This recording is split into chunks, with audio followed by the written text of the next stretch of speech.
Hi, my name is Sarah. I work for the Region of Waterloo Library, and I'm glad you've joined me today for some Sharpie tie-dye. If you've never tried Sharpie tie-dye before, I hope you really enjoy it. It's a really interesting and fun craft to do. Now, if you got your kit from the Region of Waterloo Library, inside there's a little bottle of rubbing alcohol. Now, this rubbing alcohol is just for this craft.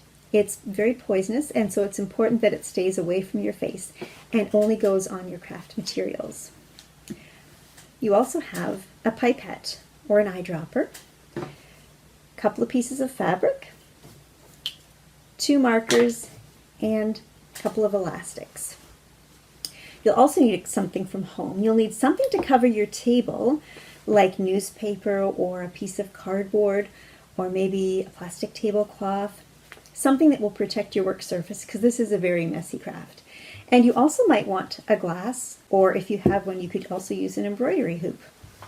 Let's get started.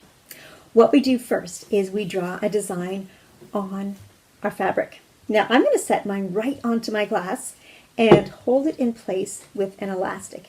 And if you have an embroidery hoop, this is where you would use your embroidery hoop.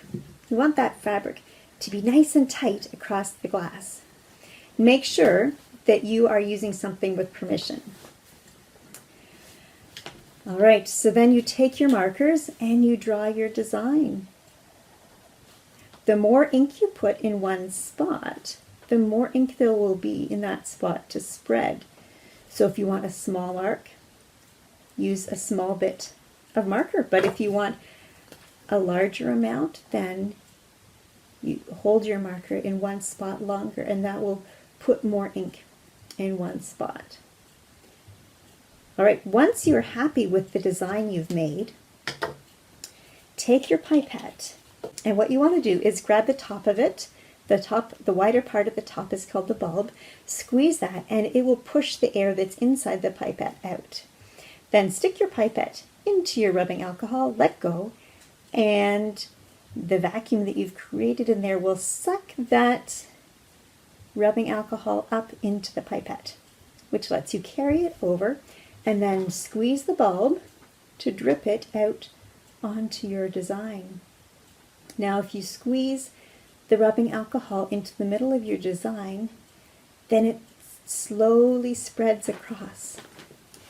It might take some patience while you wait for this to happen, but the rubbing alcohol gradually spreads across and dissolves some of the ink so that the pigments can spread out across, and that's what creates your beautiful designs.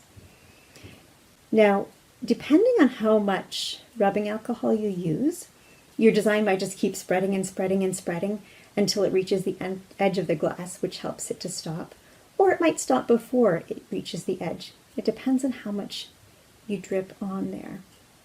It's pretty interesting to watch it go and see how the colors change and how your design grows. Here you can see one that I tried earlier today. Here you can really see with the edge where it touched my glass. And over here there's a couple of others I tried as well. Once you finish using up the fabric that we provided for you, you might have other materials around home that you could use to create some more Sharpie tie-dye. You could try some paper or maybe a coffee filter. If you have an old t-shirt, you might be able to do a design on your t-shirt. Just make sure that if you do a t-shirt that you put something in between the front and back of the t-shirt so that your design doesn't bleed through. And also, if you do a t-shirt, once your rubbing alcohol is all dry, ask an adult to iron the t-shirt to help set the color so that it doesn't wash out or fade quite as quickly. I really hope you enjoy your tie-dye creations and have lots of fun with this. Thanks for joining me. Please visit our website at rwlibrary.ca to learn about our resources, our programs, and our services. And you can also follow us on Facebook, Instagram, and Twitter. Thanks for joining me.